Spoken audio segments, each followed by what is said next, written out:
Good day mga kadigma, welcome back ulit sa ating site. So ika 6th day natin ngayon. Ayan, kagabi nag-deliver ng mga materyales kasama itong gagamitin natin dito sa Dirty Kitchen, yung ipapalit natin sa CHB. So ito yon yung AAC block. Ito siya. 60 yung haba niya, 20 cm yung taas niya. So 60 by 20. Tapos D4 na rin yung lap, yung kapal niya. So ito yung gagamitin natin yun dyan. Ito, magbigay lang tayo sa inyo ng kunting tips kapag nag-i-install. So ito, in-install namin. Ayan. Every space niya, ito, every 60 cm, naglagay kami ng dowel. Saan ba yung dowel natin dito? So almost 25 cm. Ayan. Ito, 5 cm yung nakalubog, tapos halos 20 cm tong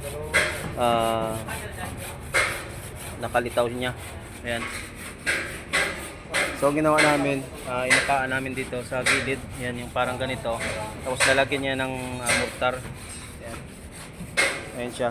So hindi na kami nagagamit nung grinding, yung grinder. Ayan na. Yung carbide saw na yung ginagamit. Yan nilalagari.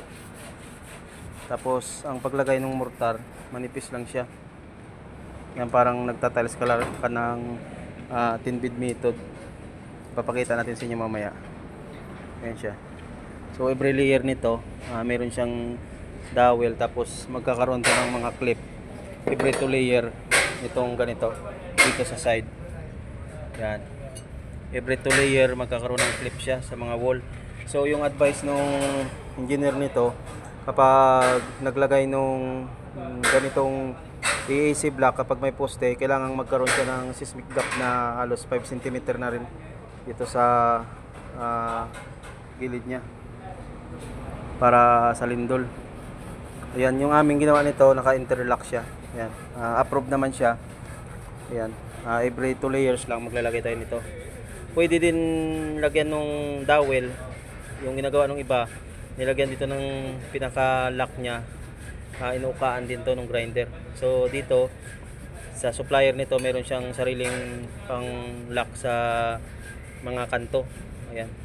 So magla-lock tayo dito, tapos sa kasunod, pag ganyan na naman yung lock, dito na naman sa kabila. Salitan sila. Ayan. So yan yung paglalagay niya.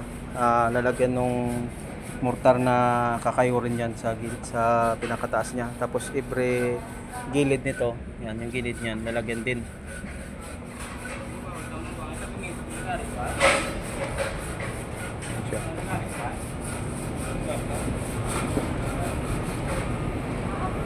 So hindi na kailangang magawa pa ng magputol pa na gamit yung grinder.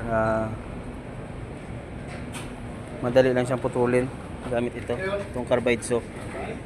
Ayan.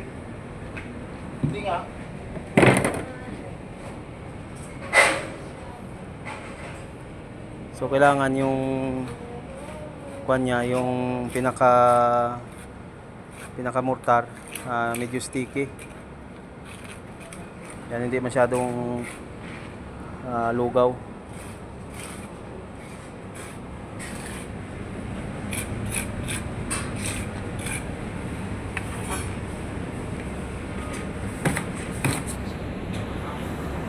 Okay, maglalagay din tayo dito ng poste, pinaka-stiffener niya. Tsaka doon, lalagyan natin ng poste. Kasi 3 meters yung hinihingi niya na standard na haba. So dapat maglagay ng poste.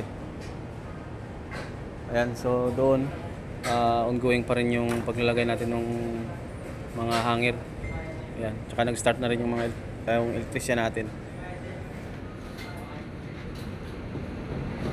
Okay, yan ang muna ngayon.